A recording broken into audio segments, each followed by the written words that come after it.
Hello बच्चों, कैसे हो आप लोग? अच्छे होंगे बेटा। बेटा पिछले वीडियो में मैंने आपको पढ़ाया था चैप्टर गीतावली, ठीक है। और आज मैं आपके लिए लेकर के आई हूँ तुलसीदास जी का ही चैप्टर है दोहावली, ठीक है। तो आज हम जानेंगे दोहावली। देखते हैं दोहावली।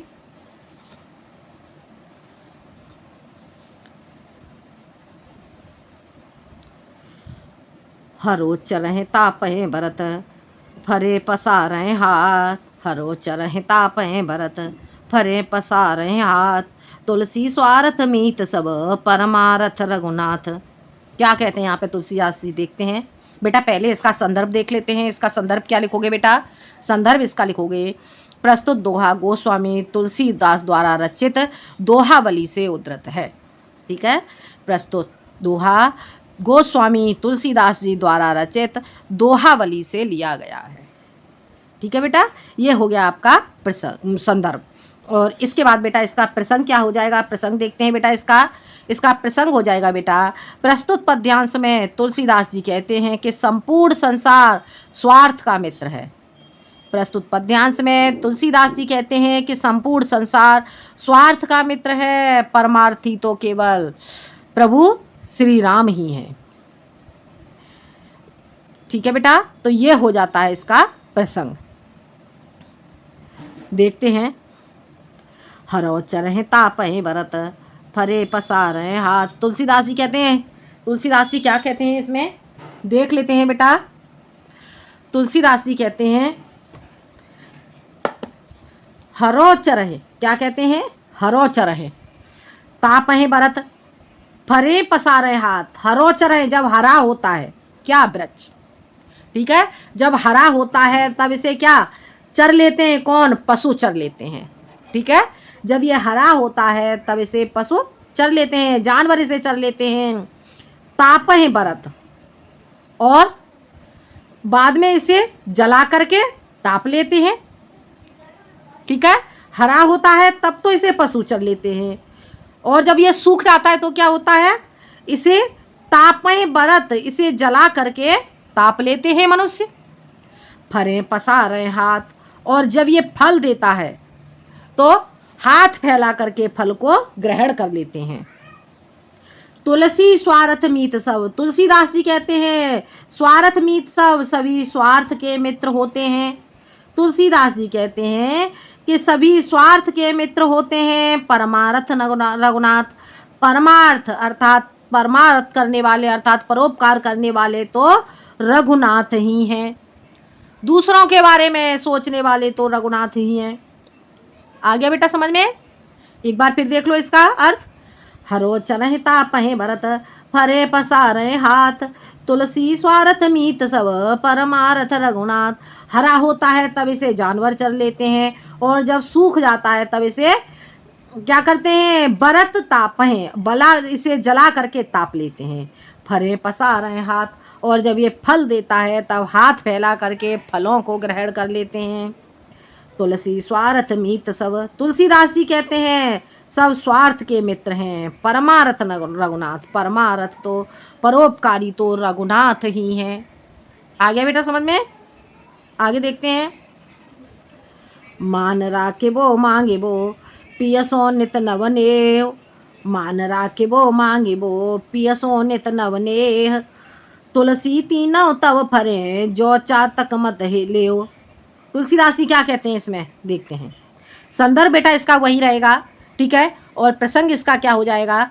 प्रसंग बेटा इसका हो जाएगा पहले बेटा हम इसका काव्यगत सौंदर्य देख लेते हैं बेटा। इसका काव्यगत सौंदर्य क्या होगा?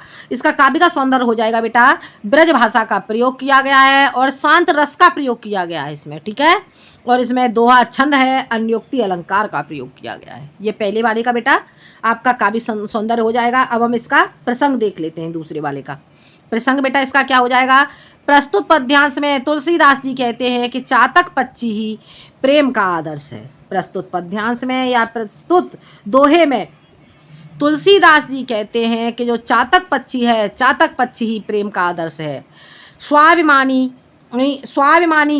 तथा एकनिष्ठ एवं निष्ठावान है।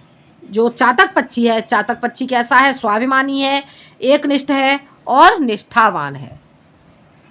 आ गया बेटा समझ में? ये इसका हो जाता है आपका प्रसंग। अब इसका अर्थ देख लेते हैं। मान राखिबो मांगिबो पियसो नित नवने हो। मान राखिबो, मान राखना, सम्मान कर, अपना आत्म सम्मान रखना। मान राखिबो, आत्म सम्मान को रखना। मांगिबो और मांगना। पियसो नित नवने, अपने प्रियतम से नित्य ही नए प्रेम को करना, नए प्रेम को करना। तुलसी तीनों तब फरे जो चातक मत ले। तुलसीदास जी कहते हैं ये तीनों तब ही फल देते हैं जब चातक पक्षी के समान हो जाते हैं। मनुष्य चातक पक्षी के समान एकनिष्ठ और निष्ठावान स्वाभिमानी होकर के जब प्रेम को करते हैं तभी ये तीनों फलते हैं। ठीक है बेटा, ये समझ में आ गया होगा आपको। एक बार और देख लेते हैं। आत्मसम्मान रखना, मांगना, और पियसो नित नव नेह, प्रियतम से नित नव नेह, नया नवीन प्रेम करना।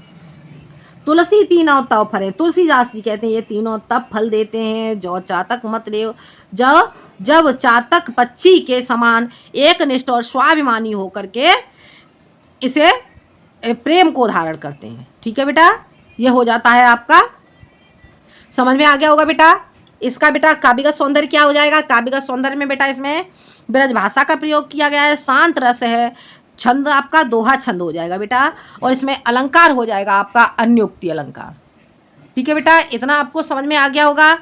आगे देख लेते हैं बेटा, हम आगे देखते हैं,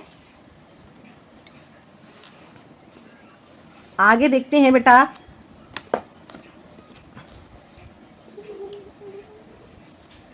दिखाई दे रहा है बेटा? देखते हैं बेटा हम आगे अगला। नहीं जांचत न संग्रही, नहीं जांचत न संग्रही, शीस नाय नहीं ले, ऐसे मानी मांगने हैं को बारिद बिन दे। क्या कहते हैं यहाँ पे तुलसीदास जी? देखते हैं।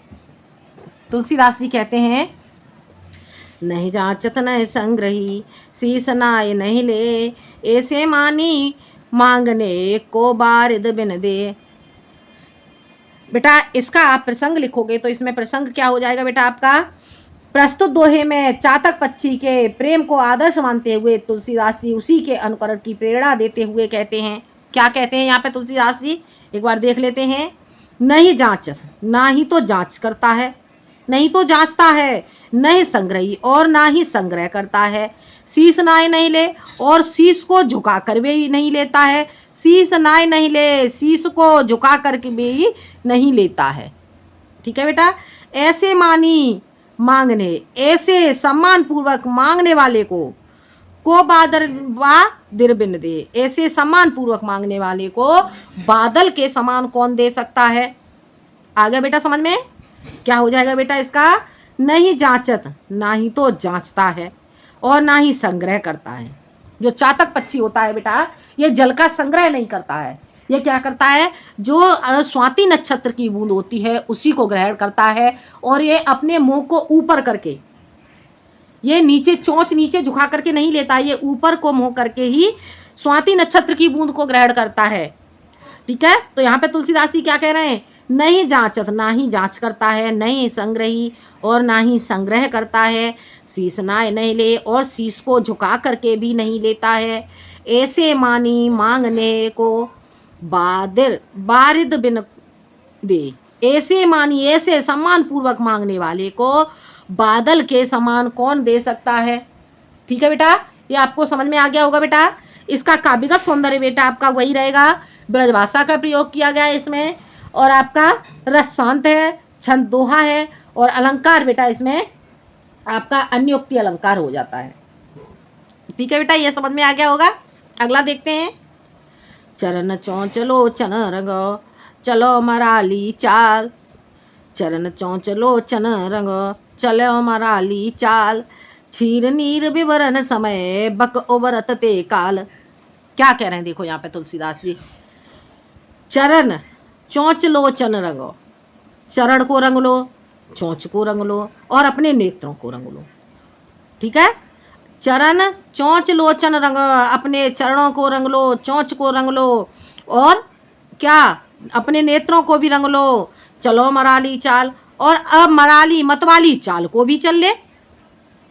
ठीक है बेटा, चोंच चरण को रंग ले, चोंच को रंग ले, अपने नेत्रों को भी रंग ले, और मतवाली चाल भी चल ले। क्षीर नीर विवरण समय, दूध और जल के विवरण समय अलग करने के समय, दूध और जल के अलग करने के समय, बक उगरत ते काल, बक बगला और हंस, उगरत प्रकट हो जाता है, उसी समय प्रकट हो जाता है।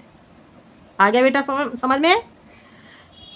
चरण चोंच लोचन रंगो, चरणों को रंग ले, चोंच को रंग ले, और नेत्रों को रंग ले, चलो मराली चाल, और मतवाली चाल को भी चल ले। क्षीर नीर विवरण समय, और जब क्षीर दूध और जल को अविवरण समय अलग करने के समय, बक उबरत, बक कहेंगे बगुला के लिए, बगुला प्रकट हो जाता है तेकाल, उसी समय।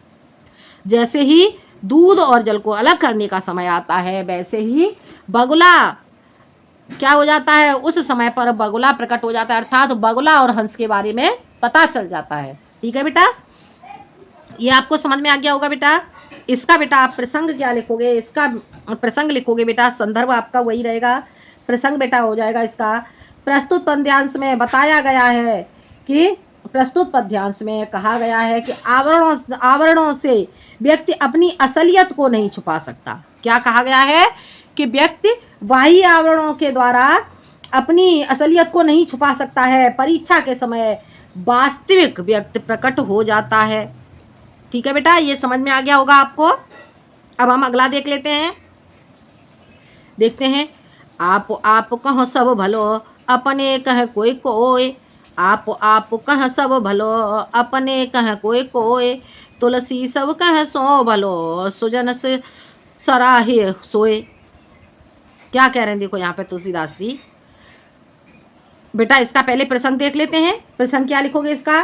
प्रस्तुत पद्यांश में तुलसीदास जी परोपकार की महत्ता का, प्रस्तुत पद्यांश में या प्रस्तुत दोहे में तुलसीदास जी परोपकार की महत्ता का प्रतिपादन करते हुए कहते हैं कि संसार में परोपकारियों का सहारा है। ठीक है, क्या कहते हैं? संसार में परोपकारियों का ही सहारा है। तो देखते हैं बेटा इसका अर्थ क्या हो जाएगा। इसका अर्थ, आप कह सब भलो, आप अपने अपने लिए कह सब भलो, अपने अपने लिए तो सब भले होते हैं, अपने कह कोई कोई, और अपने स्वजनों के लिए तो कोई कोई ही भला होता है। क्या कह रहे हैं तुलसीदास जी? आप कह सब भलो, अपने अपने लिए तो सब भले होते हैं, लेकिन अपने स्वजनों के लिए तो कोई कोई ही भला होता है। तुलसी सब कह जो भलो, तुलसीदास जी कहते हैं कि जो सबके लिए भला होता है, सब कह जो भलो, तुलसीदास जी कहते हैं जो सबके लिए भला होता है। सुजन सराहे सोए, वह सुजन सज्जन मनुष्य के समान होता है, अर्थात सुजन सराह्य, वही सज्जन व्यक्ति सराह्य सराहनीय होता है। आ गया बेटा समझ में? जो सबके लिए भला होता है वही सज्जन होता है, और कैसा होता है? सराहनीय होता है, सराह्य सोए सराहनीय होता है। आ गया बेटा समझ में? एक बार फिर से देख लेते हैं इसका अर्थ। आप कह सब भलो, अपने अपने लिए तो सब भले होते हैं, अपने कह कोई कोई, और अपने स्वजनों के लिए कोई कोई ही भला होता है। तुलसी सब कह जो भलो, तुलसीदास जी कहते हैं जो सबके लिए भला होता है वो सुजन सराह्य सोए, वह सज्जन मनुष्य सराहनीय होता है, वह सज्जन व्यक्ति सराहनीय होता है। ठीक है बेटा, प्रशंसा के योग्य होता है। तो ये बेटा आपको समझ में आ गया होगा बेटा आज मैंने आपको ये 5 दोहे पढ़ाए, तो बेटा ये 5 दोहे आपको समझ में आ गए होंगे। बाकी का जो चैप्टर है मैं अगले वीडियो में पढ़ाती हूँ। आज के लिए इतना ही, धन्यवाद।